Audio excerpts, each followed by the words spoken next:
दोस्त जेकॾहिं रवैया चेंज करे वञे न त बहादुर इंसान जी पहचान आहे हुनजे रवैयनि खे ॾिसे पाण खे पोइते करे। दोस्त रवैया कंहिंसां चेंज कंदा आहिनि तव्हांखे ख़बर आहे? उन्हनि सां जिन खे अहमियत ई न ॾींदा आहिनि, जंहिंजी का औकात ई न हूंदी आहे, उन्हनि सां पोइ इहे रवैया चेंज करे वेंदा आहिनि। उहे हमेशह डिप्रेशन जा शिकार थींदा आहिनि, अकेलाई में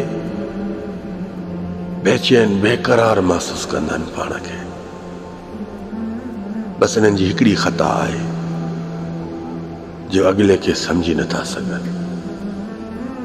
जिन इंसाननि खे तव्हां सां रखणी हूंदी उहो तव्हांखे कॾहिं बि पंहिंजा ख़राब रवैया न ॾेखारींदो। जिन खे न रखणी हूंदी न उहो तव्हांखे न जे बराबरि सम्झंदो आहे, उनजे आॾो तव्हां हिकिड़ा फज़ूल आहियो, फालतू आहियो। हिनमहिल बि वक़्तु अथई जेकॾहिं अॻिले जे आॾो पाण खे कुझु सम्झणु लॻे थो त साम्हूं वेही जीअं पंहिंजी रत खे जलाए थो न, अॻिले जे रवैयनि खे ॾिसी हिकु दर्द ॾे पाण खे।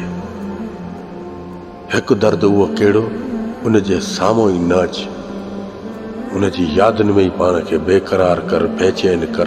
लख दफ़ा उहो भलो रोज़ रोज़ जे दर्द खां हिकु ई दर्द ॾेई छॾ, उनजे साम्हूं ई न अच।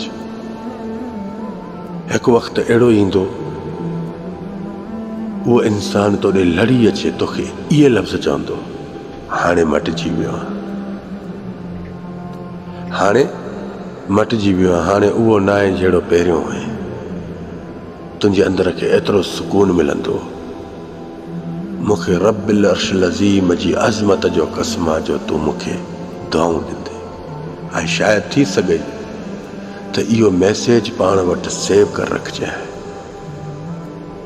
सेव करण जो छा मक़सदु आहे? जहिड़े वक़्तु तूं पंहिंजे बेक़रारी जे मोड़ ते हुजे न, इन खे ॿुधजांइ, बेचैन थिए न, इन लफ़्ज़नि खे ॿुधजांइ, मुंहिंजे लफ़्ज़नि खे। इहे लफ़्ज़ जेकॾहिं तोखे उॾाइण न सेखारनि ऐं अॻिलनि जे आॾो तोखे मोतबर न कनि, अन क़रीब मां अचण वारो आहियां पाकिस्तान, जेका वणे तूं सदा ॾे, मां क़बूल आहियां। यकीननि सां बसि तूं अमल कर। जंहिंजा रवैया ख़राब ॾिसे उहो छो न तुंहिंजो सॻो भाउ हुजे,